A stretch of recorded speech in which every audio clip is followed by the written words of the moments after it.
Hi, hello everyone. Uh, Today's webinar is on critical nature of operational technology security. Our speaker is today our guest is Mr. Kirti Kumar Choraria. Is it correct pronunciation? Uh, Yes, yes. Yes, sir. Choraria, na? Right, right. Choraria Okay, is thank right. you. Mhm. Okay, and he is specialization in GRC security audits, OT security, and his with extensive experience in managing technical delivery, pre-sales, and cyber security consulting. He helps organizations strengthen their security posture, ensuring regulatory compliance and implement effective risk management strategies. So over to you, Mr. Kirti Churaria ji. Thank you for joining us today. Thank you, Paramveer ji, and thank you, ISC, to all the members who joined today. Thank you for giving me this opportunity so I can obviously present my views and whatever I know in relation to OT security. Before I start, I hope my voice is audible. Yes, your voice is You can audible. you can you can hear me loud and clear, right? Yes. Great, great. All right. So let me quickly share my screen and then we can discuss this further.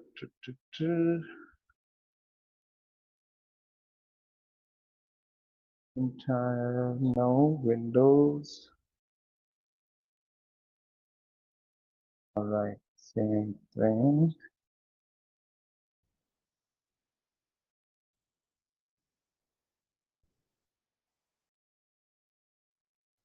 Don't like it, but I think I have to share the entire screen.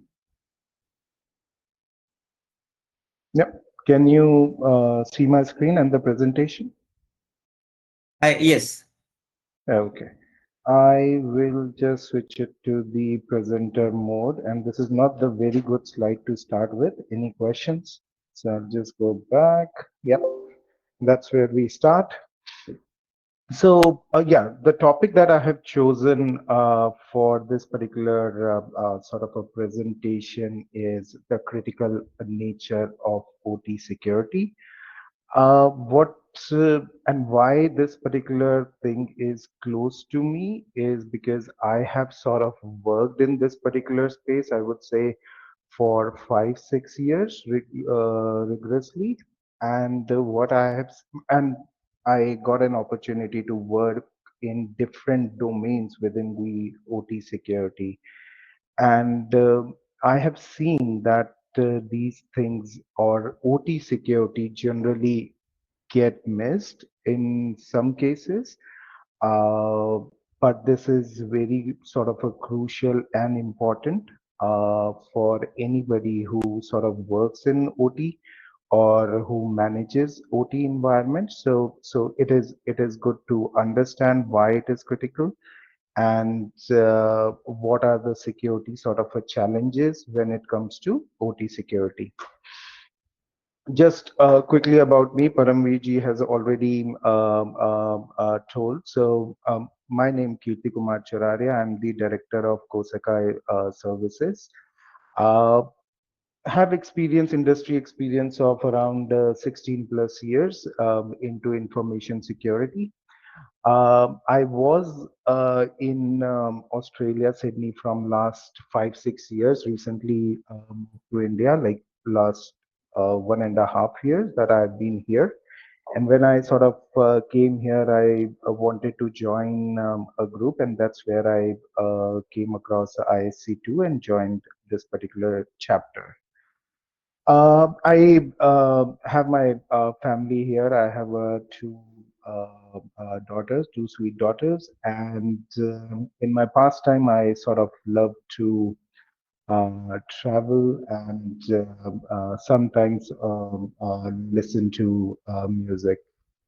Certifications, from a certification perspective, I carry CISSP, SAPSA. Obviously, people over here are generally have these sort of certifications, so no bragging. Uh, Let me. So, what is OT? Well, when I was putting this particular slide up, I thought that the audience for this particular session would obviously know what is OT and whether I should or shouldn't be putting this particular slide. But then I thought it is good just to start the conversation and to tell everyone why we have IT and OT first of all, and what is the distinction between the two, and then obviously build from there. So I have put in, if you read the first paragraph, it just says, and I'll read it specifically: integrating physical processes with real-time control system. OT encompasses technologies like ICS, SCADA, PLC. I mean, confusing, right? So the most easiest definition is anything and everything where machines are involved and you have to control those is an OT sort of thing, or operation technology. The difference between IT and OT, information technology and operation technology, the first word makes all the difference: information and operation. In IT, we sort of work towards information, data, and we sort of protect that. In OT, it's more around the operations, and we have to protect the operations of that particular business. Obviously, there are different terminologies when it comes to IT and OT. So you'll be more talking about data, emails, this, that, in IT side of things. In OT, it would be more sort of a PLCs, RTUs, sensors, and whatnot. So those are some of the sort of distinction when it comes to IT and OT. Just move on to, and please stop me if you have any questions or if you want to ask anything. More than happy to answer any questions.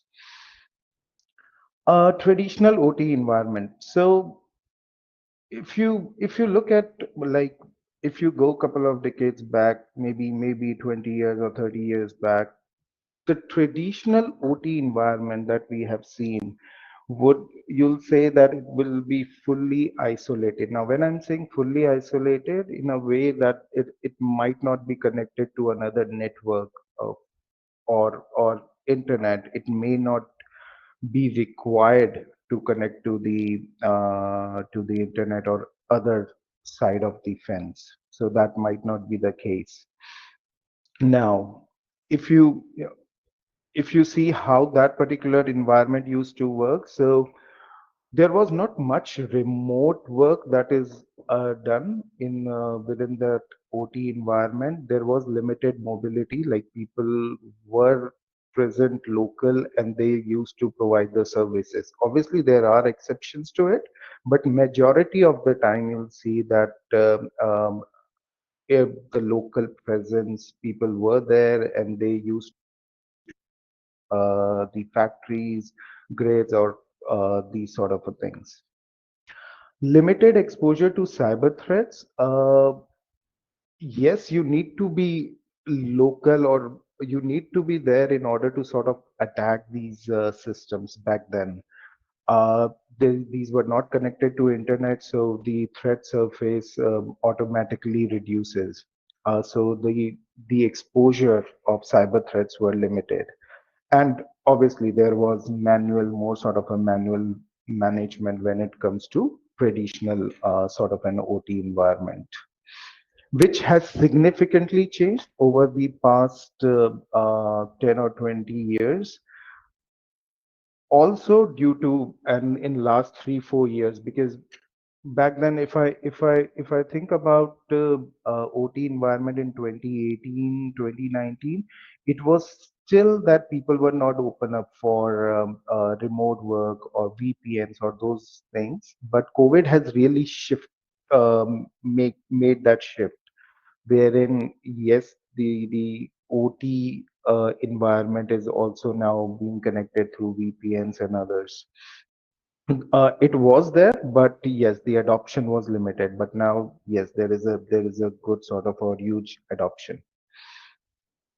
Uh, So this particular slide basically talks about the IT and OT convergence. If you look at that, what's the benefit that we have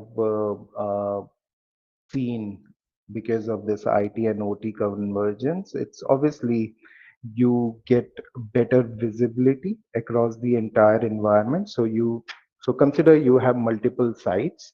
You have one site in Delhi NCR region, somewhere in Pune, then in Chennai, then in Kolkata. Uh, you don't necessarily need to be there in order to have the visibility or control, because obviously you can manage the things, since now there is an IT and OT convergence. You can sort of manage the things using that. Secondly,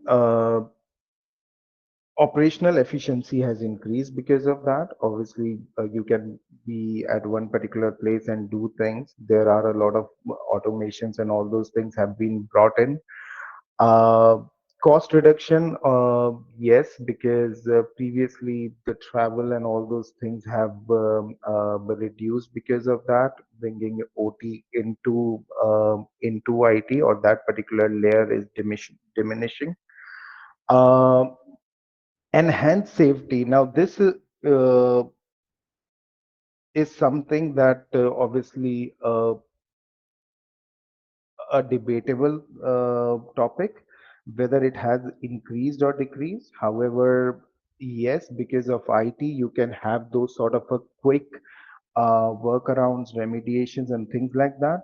To some extent, it uh, increases the safety, but you need to go down to that particular level where it shouldn't be creating an issue. So your processes or whatever you are doing should be making sure that your IT is not creating an safety issues within the OT side of things.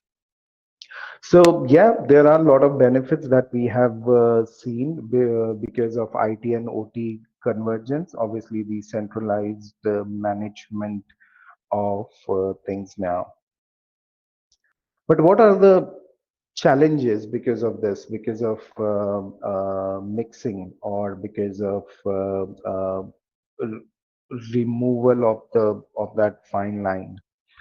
Obviously, because now there are IT systems running in the OT environment. To some extent, I have seen in the companies that there are no separation at all in terms of like IT and OT. But yes, so that has what that has done is it has expanded the overall attack surface. Now, a person who used to or need to be locally present in a manufacturing plant or grid or somewhere, they have the opportunity to connect from sitting in one of the countries and target a particular environment. So it has expanded the accessibility as well as the attack surface, because there are multiple ways how you can get into the environment. A legacy OT systems with weak security. So it's not coming from the convergence side, but what happens is that when IT and OT converge, the focus generally, and what we have seen is that there is an IT person and there is a security person who is more focused on the IT side of things. We generally don't see that, and there is an OT security person per se, right? Now the focus is on IT side of things, which ignores the OT side of things. You will see a lot of legacy systems within OT environment, and there are various reasons for that. That vendor doesn't really work on releasing the patches. You don't want to mess around with the OT systems because they are sort of sensitive uh, for these. You don't really get the maintenance windows for that. So there are multiple reasons why there are legacy OT systems and why there are limit in when it comes to patching. Insecure remote access. Now it totally depends on organization to organization, but what we have seen is that there is a lot of insecure ways of reaching to the OT environment from the IT side of things. Uh, Proprietary protocol, yes, like Modbus and other protocols within the OT systems are not that secure, and that also gives challenges in order to maintain. Because previously it was more of an air-gapped environment, so it was easy to manage these, but now they are in open, and that's where the challenges are. And as I mentioned, supply chain and vendor risk, yes, you don't know what's within the environment or what sort of vulnerabilities are there within the environment. You are dependent on vendor a lot when it comes to OT, and sometimes you are on mercy of vendors. So these are some of the challenges related to IT and OT convergence. I'll talk about some of the attacks that we have seen because of that in a short while.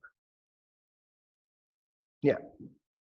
So I just put this particular one to elaborate more on why it is a challenge, IT and OT convergence, and what are the problems that we are facing because of that. Now, nowhere I'm saying that it's not good or bad or whatever. It's more around that we need to understand these challenges and work through that. So this one is an old one where Ukraine power grid was sort of compromised. It was back in 2015 where there was this black energy malware was installed on one of the systems. Now there are multiple iterations of this particular malware. It started with DDoS, distributed denial of service, but then I think the black energy malware 2 was more enhanced, where it was able to take CNC, and version 3 was more advanced, where it was able to change the behavior and also mess around with the DLL files. And that's how this particular now what we need to understand is that it started with spear phishing email that was on the IT side of things. But since there was no clear boundary between IT and OT, it got installed on one of the systems, and from there it was able to get to the SCADA system and seize the control of the SCADA system. So that's where that IT OT convergence can create issues.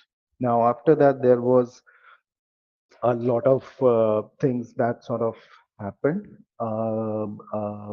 during this particular attack, which obviously I won't go in detail. But yeah, these sort of things happen because of the convergence. Having said that, if we need to talk about how this attack would have been prevented, yes, there needs to be a security on the IT side. Yes, there needs to be security on that the endpoint level, but also there needs to be a clear demarcation in some cases, sort of in if there would have been an air-gapped environment or something, maybe the SCADA system would not have been impacted. So there are multiple layer of defenses that you need to obviously work on when it comes to securing any OT environment. And I think this one is the prime example where it was not done. So multiple points were compromised, and that's why this particular attack came into realization. Uh, any questions so far? Otherwise, I'll just move on to the next one. So colonial pipeline attack. Reason I have not taken the well-known one like Stuxnet and few others because they are old and everybody talks about that. I thought I'll just take something which is uh, recently happened, yeah, now 2021, this particular one, colonial pipeline attack. Again, similar sort of a thing happened with this, uh, where a ransomware attack happened on their IT infrastructure, which eventually disrupted their OT side of things. Uh, which sort of escalated to this particular one. So, and obviously, it has affected millions of users in there. Now, what we know so far with the data available, that when this particular attack happened, there was a compromised credentials which were used. Then there was a remote access VPN, which was an sort of an inactive remote access VPN, which was sort of used in order to get to the environment, the OT environment. So again, we need to have that sort of a distinction there. And if we talk about how can we this particular attack would have been remediated. So not remediated, but uh, would not have been realized is obviously working on to some extent IT and then have that distinction between IT and OT. The critical nature of OT environment, how it becomes important and why we all should be focusing on that. We all know what happened during Operation Sindoor, right? So there was a massive sort of an attack between the two countries. There were many front war that India was fighting. One of them was a cyber attack on our critical infrastructure, uh, ports, airport, power grid, railways, airline, everywhere. And these days war has changed. You will see, you have seen or you have heard news related to Russia, Ukraine, Israel, and not Gaza, but Israel, Iran, and all those. And similarly, in this particular case, also, that while the soldiers are fighting on the front line, there are cyber attacks that's happening, and there are people like you guys who are working round the clock in order to secure the infrastructure, critical infrastructure, and all those things.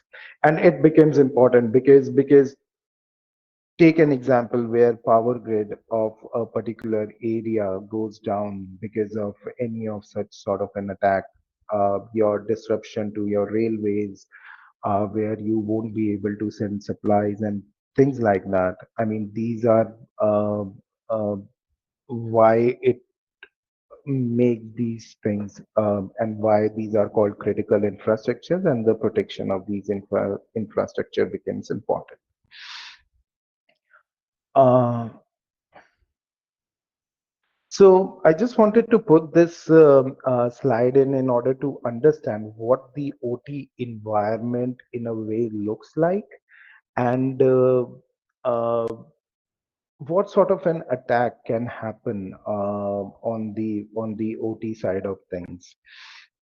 I'll just quickly onto this particular slide. So this on the left, you'll see a Purdue model. Now there are different versions you can find on the web. I have chosen this one. So basically, it is a separation based on different levels. So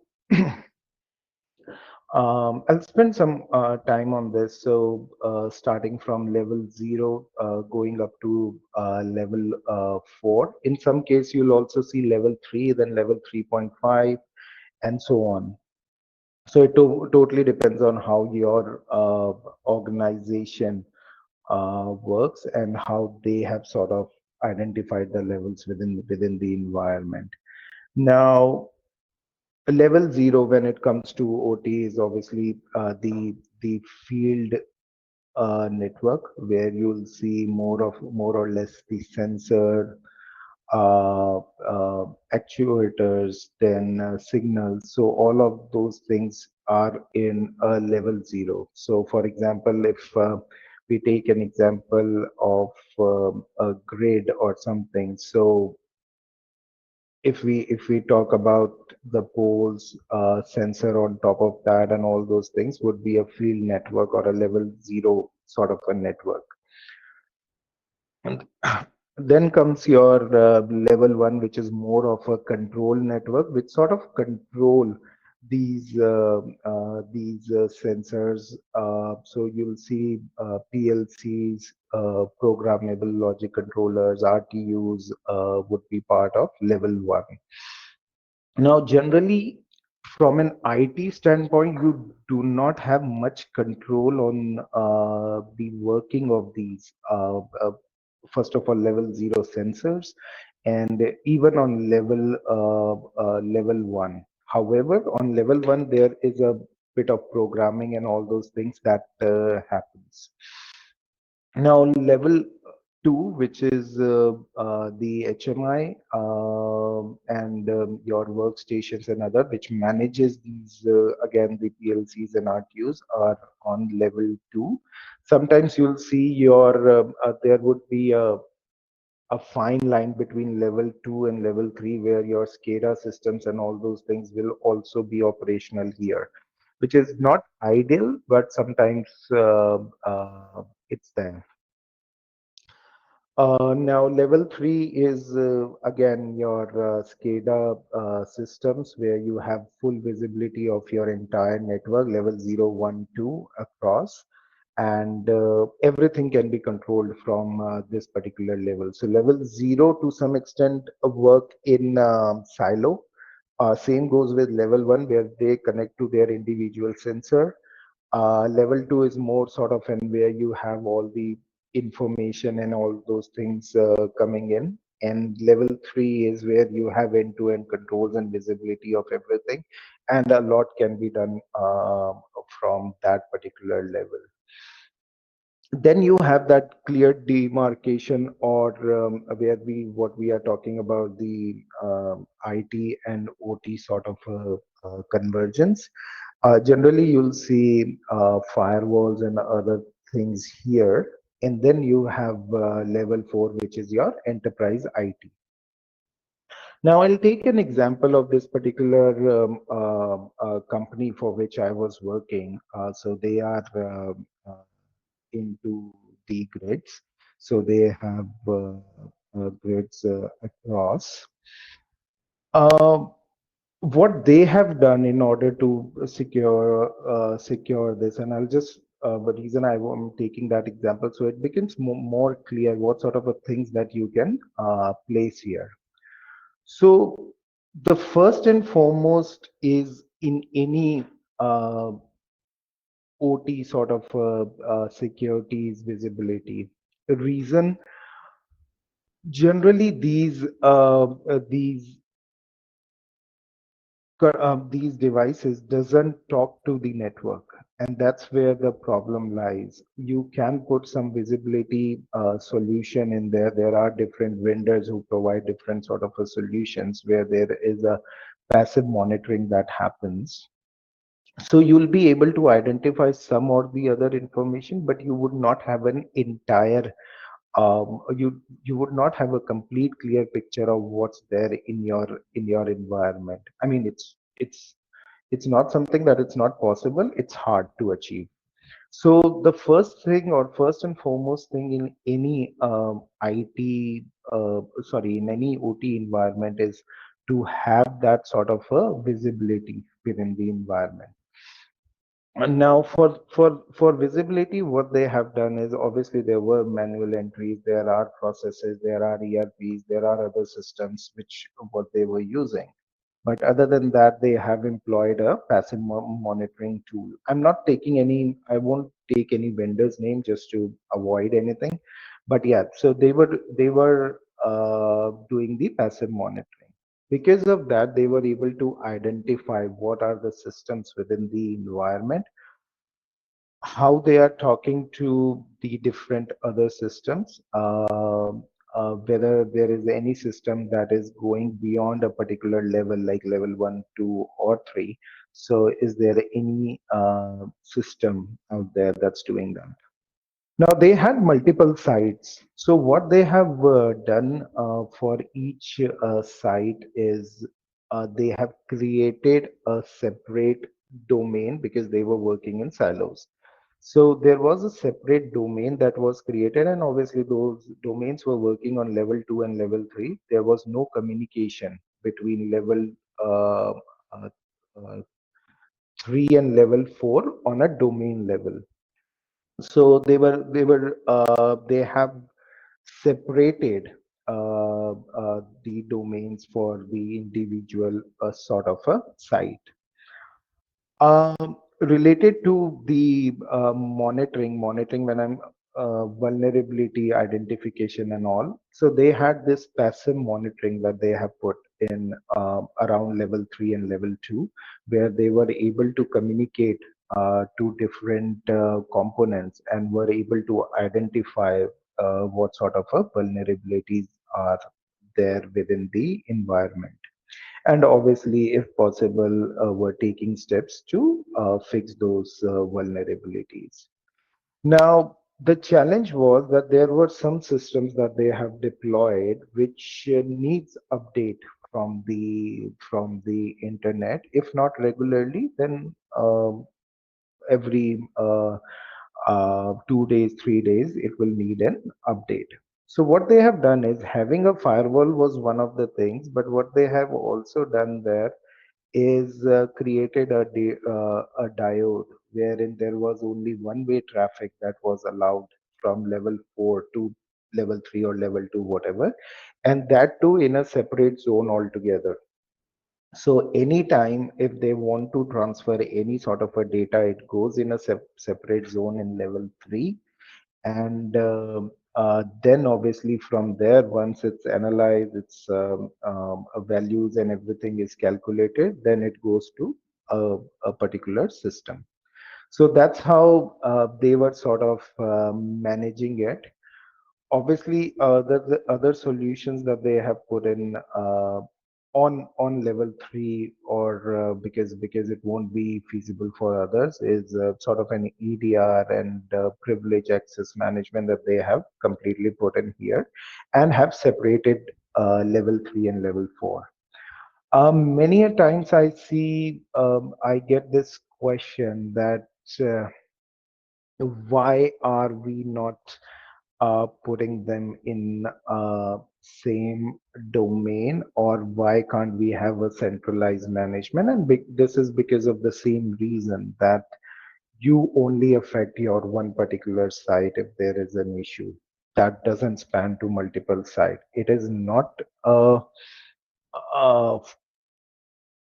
a very cost effective or optimized manner, but when it comes to critical infrastructure, that network segmentation not on a firewall level, but you need to go beyond that to have that granular sort of a network segmentation wherein obviously things are not going south. So that sort of things that was done within their environment, and then there is obviously the enterprise IT and all those things. Now there was an interesting or a challenging part that some of the things that they have, and you'll see in multiple OT environment, that some of the things that they have procured or they were using were from a third party which doesn't which doesn't have any operations in this country. They are operating from Netherlands, Norway, Germany, and other places, right? So you need to give them access sometimes. How would you manage that? Now, it while it looks an old school method, but yes, that's what they were doing. So initially they used a particular privilege access management solution, and then on top of that there was a remote access connectivity method. So they deployed that, but they were not really satisfied because there was still chances that if there is a configuration issue or configuration challenges, sorry, if there are configuration misconfiguration, then there may still be chances. So every time if somebody needs the access, what they used to do is there is a firewall within which they plug manually take the cable, manually plug the cable in, give the connection, the person works, and once that is done, they take out the cable. I'm not sure it is debatable whether that's a good sort of a practice or not, but the kind of critical infrastructure and kind of penalties that are associated with it, once you hear those, then it all makes sense. So yeah, so these are the different levels, and these are some of the security mechanisms that were employed. However, you still need to understand that there would be vulnerable components, and there would be systems where you would not be able to go down to that level of heavy security, because obviously cost implications and other things, and obviously your approach really changes over there. There may be multiple level of authentications and access mechanisms that you might need to put in. Just give me a sec. Any questions? Otherwise, I'll just move on to the right side of this particular screen and just talk about few of the ways or few of the things how, yeah, um, OT components can be sort of compromised, and what problems that you can have because of that. So I'll start with level 0 again. As I mentioned that there are sensors, actuators. So what happens if anything goes wrong with that, or if somebody attacks that particular component or go down to that particular level?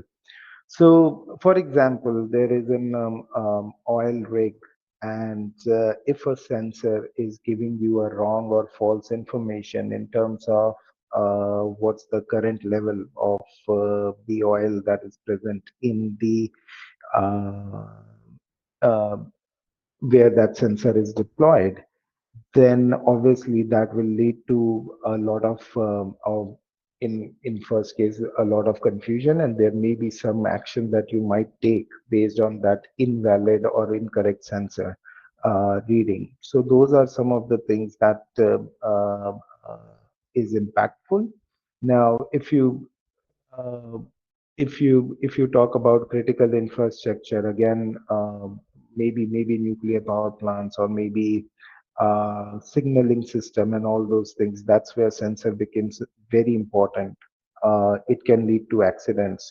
We have seen numerous times where because of signals there are issues, or where there are accidents because of that. So that's where that why it becomes critical in nature to protect these sort of an assets.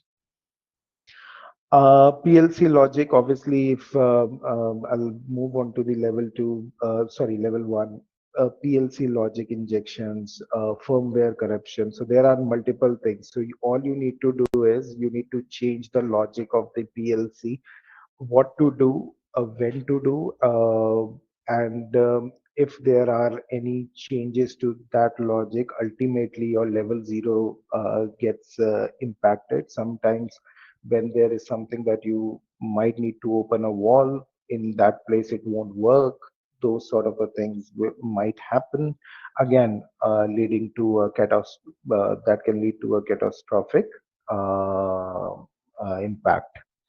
So uh, that's again on level 1, and and we have seen a lot of things related to PLCs that happen, or anybody who get access to the environment coming via SCADA systems or other. They first and foremost try to manipulate the logic within the PLCs.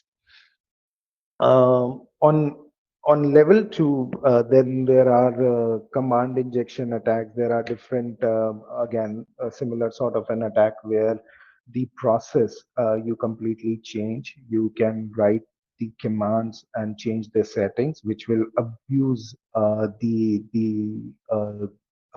protocol that is used for the communication. And we also need to realize that there is a lot of protocols within the OT environment which are not secure but are still being used heavily within the environment or in the industries. So that's where the level two and level three, obviously, you have your domain controllers, DNS, you have your SCADA systems, everything on the to some extent, it complements the IT environment level three from an OT side of things. So obviously, there are a lot of attacks that can happen when it comes to OT side of things over here in uh, mm, on this particular level as well.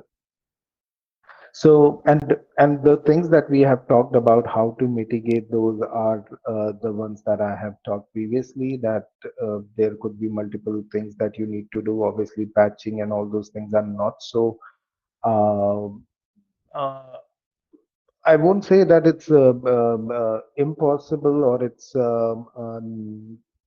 not done, but yeah, majority of the time you'll see that there are a lot of vulnerabilities and patch needs to be applied, but it's not applied due to various factors. If there are no questions, I'll just jump on to, I think I'm jump on to the next one.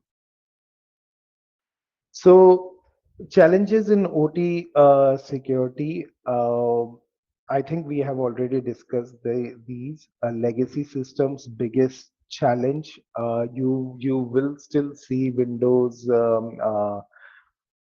XP, if I can still say, XP, Windows 7, Vista, old Windows servers, 2008, whatnot. So you'll see those legacy systems, and I'm not even going into the OT component level or the PLC level, which are really, really outdated. No patch windows. Yes, you do not have downtime in critical sort of an infrastructure. It is hard to get downtime, and you sort of don't want to apply that because yeah, if something goes south, then there would be obviously challenges. Vendor lock-in, yes, there is a specific or heavy dependence on vendors because some of these are their proprietary. Some of them you don't know how to work through that or manage through that. So yeah, you are always dependent on vendor when it comes to OT security.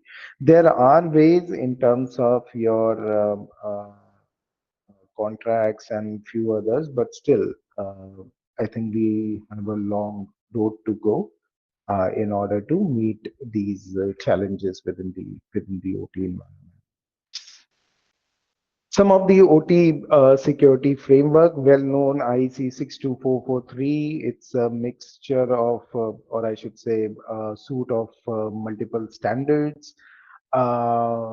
And CSF, a good standard to if somebody really wants to improve their maturity when it comes to whether they finally go for certification or not, that's a separate thing. But yeah, IC 62443 is a good sort of a standard to align any organization uh, when it comes to OT security. Next CSF, again, another one which provides you a flexible sort of an approach when it comes to cyber risk management. There are specific standards which I have not mentioned here, like NERCSIP, CIS, and others, which are specifically like NERCSIP is specifically for electrical standards. So yeah, there are more other sort of standards also when it comes to OT security. Uh, Purdue model, I'm not sure why I have thought of putting it here. Obviously, we have covered the Purdue model. There are different levels. There is no specific that you need to have those 4 or 5 levels only. You can obviously make changes based on your sort of an organization requirement. Uh, let me go next. We, I think, already discussed that, but best practices for OT security segmentation, I would highly recommend if it's possible, yes, go ahead and do the segmentation between IT and OT to an extent where it doesn't affect the business. MFA, in some cases, yes, and secure remote access, again, very much needed in OT environment these days. And yeah, if you can do it if you can manage it properly, then yes. So because these are the ways how attacker gets into the environment, and you just need to ensure. This is the, I think, the last slide that I have for today. So to me, if somebody is starting with an OT security journey for their clients, visibility is the first step for OT security. Obviously, after getting buy-in from your stakeholders, visibility, identify both manually. There are automated tools also that can help you here. So start with this visibility as the first thing that you want to do. The next thing is, though it comes later in some of the uh, when we talk about IT side of things, but yeah, followed by business continuity and disaster recovery. Because as soon as you get in there, you want to ensure that there are ways of how business can recover from any incident before you obviously put other things in the environment. You just want that in case if something strikes while you are obviously maturing your OT side of things, you still have something where you can continue with the business. You have that business continuity and disaster recovery plan in place. So I think that's all that I had to sort of share with this group today.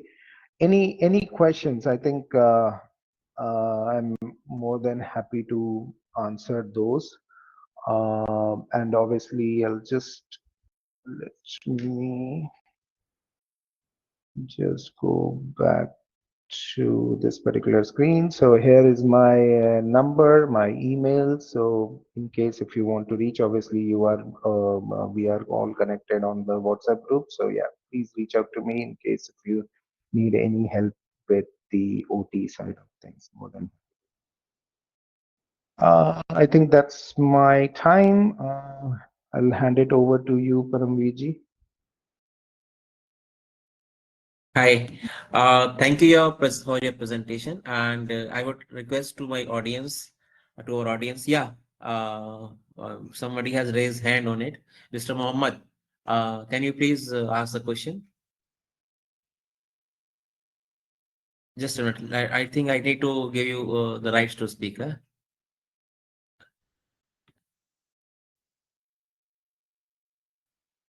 Just a minute.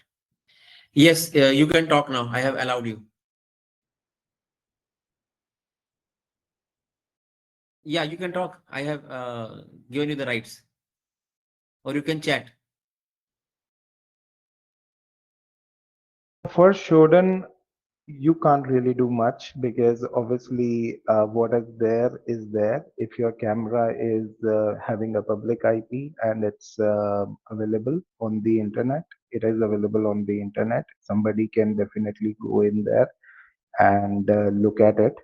All you want to do is, again, coming back to the same thing, all you want to do is restrict your network to that particular extent where it's not taking that public IP and it's not going out and available to public. I'm not sure whose question was that. It just says all hyphen zero one. So I hope I have Showdown was my answered you. question, Geet. Is Zubair here? Yeah. Showdown was my question because what is happening now? So Hmm. we are going from the lease line network. We are doing software defined WAN and exposing to the public internet various places. Where with the lease line network, our OT was control within our lease line, our MPLS network itself. But going further, we are going using public internet and all those things. Where if you put in sort of the whole world knows about it, we're exposing it, and unwanted attention is coming. And if mostly people use Chinese or some other products, it is getting unwanted attacks and all those things. That's why anyway is best practices to limit so block because Shodan shows the IP address with their scanning. Can we block it and keep it? Or apart from Your service voice is provider which does this thing, mm, which can do this thing. Sorry, your voice was breaking for me, but Oh, if I get the gist of it, yes, but there is no way to block it. I can, I guess, the simple comment. I mean, I don't know a way to block it. The only thing that I know is that you need to have that on a different network. As soon as you expose it to a public network, see, it will be available for everyone to see. okay, fine. Thank you. Yeah. Hi team. Anyone else who want to ask any question?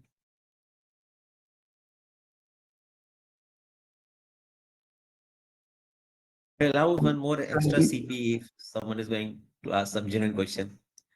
Sandeep has raised hand, and Hi, Mohammed. Sandeep. Okay, just a minute. Actually, I have to allow. Sandeep, you have powers. Yes, you're already allowed.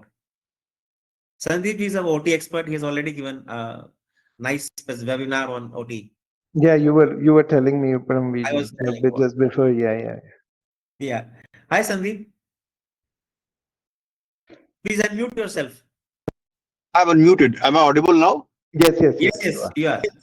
Yes, it was a excellent presentation, I think, and thanks, Param, for inviting experts here now. OT. Yeah, I think we started with OT and finishing with OT this year, seems. Yes, Oh, yes, have one yes. more. But nothing much changed actually overall. I think the scenario is that, yes, I think it was a very valid question of SD-WAN coming into picture. And with SD-WAN, in fact, if you talk about any OT deployment versus IT deployment, OT normally was confined to a silo and only one-way communication was happening. Like you diode, the data diode was there, or in fact, just one communication to get the updates or give the updates to the management.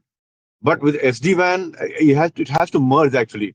So there the real issues are. And I think lately many things are happening across India, which I think will be attributed to these type of failures only.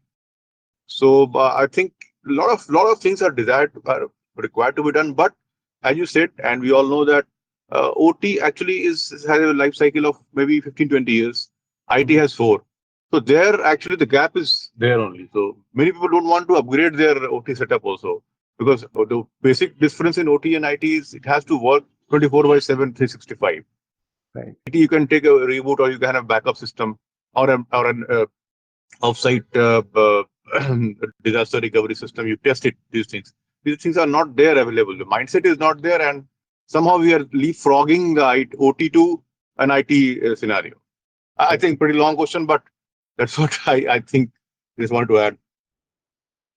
Not true. And yeah, I mean, I have seen because I have worked in those industries also, which are not critical in nature but are in OT, and they are really not bothered about anything in terms of security, though they understand that if their plant is not working for a day, what happens or what sort of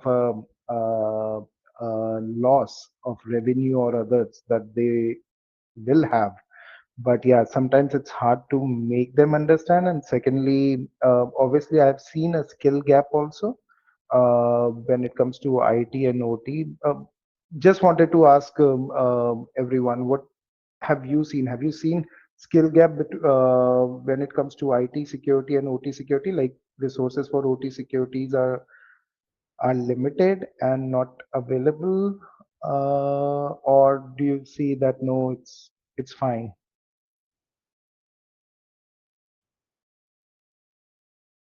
It's a huge gap actually, and nobody actually are getting this manpower trained. Yeah, yeah, that makes sense. I guess that's why we had two sessions this year for OT. One more I expert is there, Vishal Kakade is here. He's an expert on OT security. Hi, Vishal. Uh, Hi, Vishal. Have you anything to ask here? Vishal is also an OT expert from. He's from Pune, actually.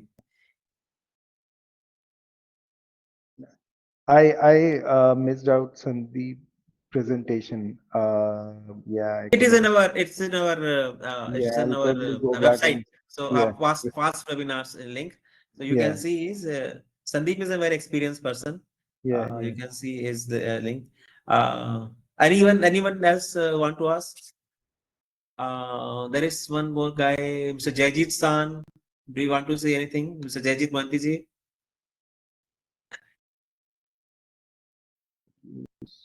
Deepak Chauhan ji. Deepak Chauhan is, I think, also is an OT expert, right?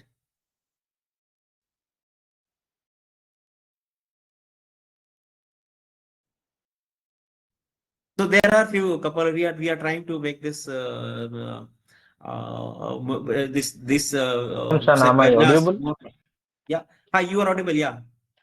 Yeah. Hi everyone. Actually, I'm Hi. just trying to understand that OT, OT network, how it is. I know it is quite different from the IT network, and I believe it is bit difficult to impose any kind of security parameter into OT network. Definitely, it will impact the business in case there is any. But the subject is when we are talking about the business continuity for OT network, I just want to know how we can go for a business continuity if any kind of a devices get down or without, much more investing money on the new products or something which can create a win-win situation for the business as well as investment as well as the current setup. So if you can highlight something or you can guide us, then it will be helpful for us. First Thank thing, you. what I do is making them understand, like people who are managing the entire environment. First, understand what sort of a processes and things that they are running. Then try to do a risk identification of what can go wrong with that particular process. Once you know that yes, these are the things, and then understand what are the critical things within the OT environment that needs to be up and running just in case if a disaster struck, and then plan your continuity around that.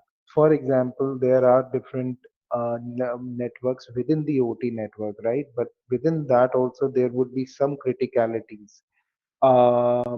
You need to identify those, make sure that you plan that if anything goes wrong with the OT environment or a particular network within the OT environment, can your other functions still run? Like for example, if I take an example of airport, right?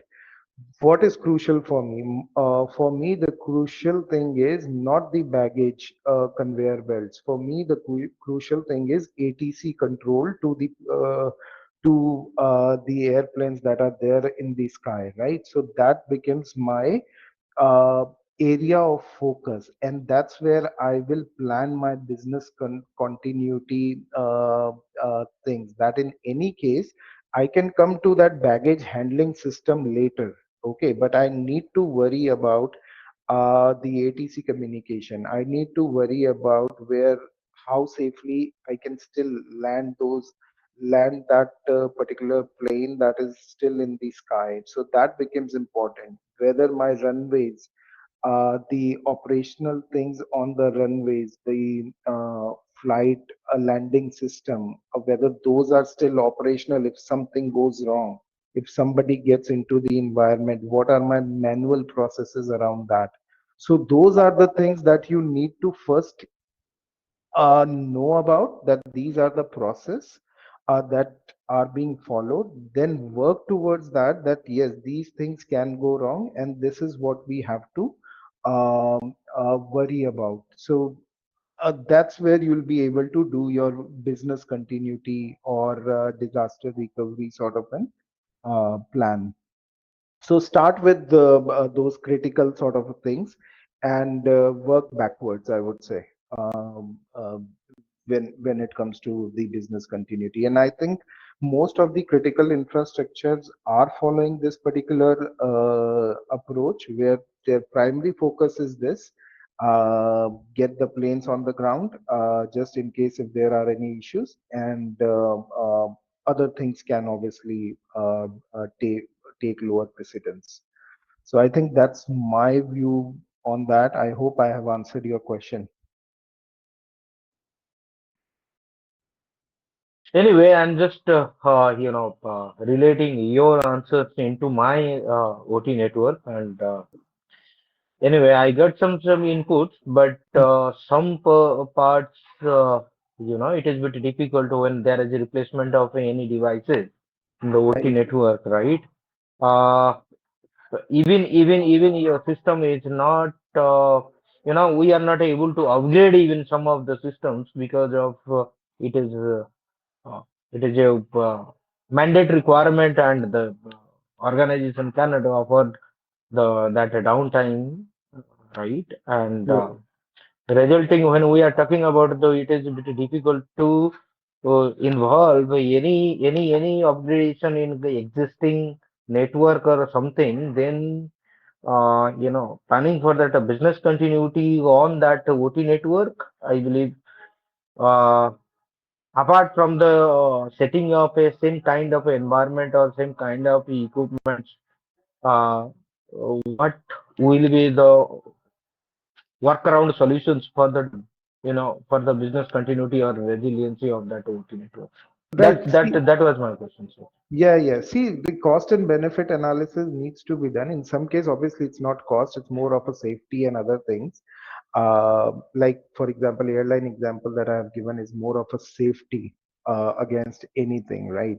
So that takes precedence. Now, how much investment that you need to do, you need to do. Okay, sometimes in the business that I was talking about, like, so there needs to be a cost and benefit analysis, and obviously then only you'll be able to, because you would not, for a private player just working on a particular manufacturing unit, you won't be doing anything, you won't be upgrading just for getting security at the forefront. It would be more or less, yeah, you need to do that sort of an analysis and then work on it, I think.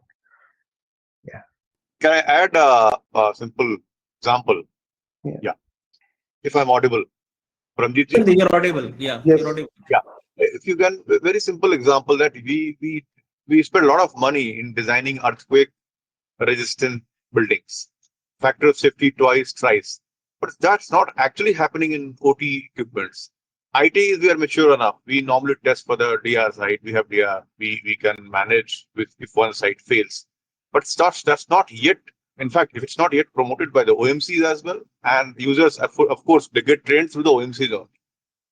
That's where the issue is now, and it's not there something which is happening somewhere in West on Israel. It's happening right now in India. All these things, of course, not notified as OT incidents, but something has to be there. It's without that, it's not there. Or there are many, I would say, incidents which can be qualified as OT incidents. So that mindset has to go. You have to think of and back up, think of a DR setup or of upgrade. Then upgrade has to be there. That's all from my side. Okay, thank you, sir.